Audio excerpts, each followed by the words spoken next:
This channel does not promote any violent, harmful, or illegal activities. All content provided by this channel is meant for an educational purpose only. গত 9 ফেব্রুয়ারি বিকেলে বাসে চেপে কুম্ভ মেলার উদ্দেশ্যে রওনা দিয়েছিলেন স্থানীয় প্রায় 15 জনের একটি দল। এরপরেই আজ ভোরে 4টের সময় কুম্ভ মেলা পৌঁছানোর আগে একটি জায়গায় পেট্রোল পাম্পে তেল ভরতে দাঁড়ায় বাসটি।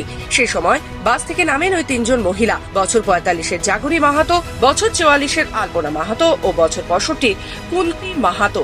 রাস্তা পার করতে যান তারা। সেই সময় একটি গাড়ি তাদের ঘটনাস্থলে ধাক্কা মারলে ঘটনাস্থলেই মৃত্যু হয় তার। প্রয়াগরাজ কুম্ভে কুম্ভ স্নান করতে গিয়ে মর্মান্তিক পথ দুর্ঘটনায় মৃত্যু হলো 3 মহিলার। পুরুলিয়া 1 নম্বর ব্লকের গোপলাটি গ্রামের ঘটনা।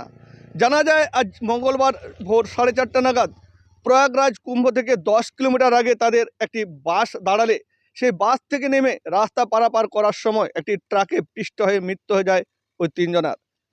পুরুলিয়া 1 নম্বর ব্লকের গোপলাটি গ্রামের কুন্তি মাহাতো, আলপনা মাহাতো এবং জাগরী মাহাতো। গ্রামের আর 5 জনের সাথে একটি রিজার্ভ বাসে তারা প্রয়াগরাজ কুম্ভে গিয়েছিলেন শাহী স্নান করার উদ্দেশ্যে, কিন্তু শাহী স্নান আর হলো না। আজ মঙ্গলবার গ্রামে সেই খবর আসতেই গ্রামের শোকের ছায়, কান্নায় ভেঙে পড়েছে গোটা গ্রাম। কখন তাদের নিথর দেহ ফিরবে গ্রামে, সেই অপেক্ষায় প্রহর গুনছে। ঘটনার পরেই স্থানীয় থানার পুলিশ তাদের উদ্ধার করে স্থানীয় হাসপাতালে নিয়ে যায়। গোটা ঘটনার খবর পুরুলিয়ায় আসতেই শোকের ছায়া নামে পুরুলিয়া গোপলাজি গ্রামে। ইতিমধ্যেই প্রশাসনের তরফে ওই দেহ গ্রামে নিয়ে আসার জন্য উদ্যোগ নেওয়া হয়েছে। পেছনের চাকা সবজি বেচে সবজি বেচে কোথায়? বড় বাজারে, বাজারে টেগুরিপাড়া বাজারে। ও টেগুরিপাড়া বাজারে কি সবজি বেচে যাচ্ছিল?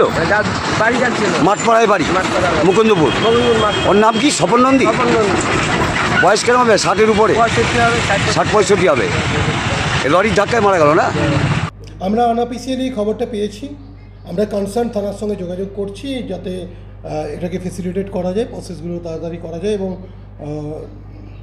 বডি টডি আনার ব্যাপারে যে সাহায্যের দরকার সেটা আমার ডিএম সাহেবের সঙ্গে কথা হয়েছে। আমরা সেই ব্যবস্থাগুলো করছি। পুরুলিয়ার গোপলাটি থেকে মধুসূদন দেহঘরিয়া, খবর বাংলা, পুরুলিয়া।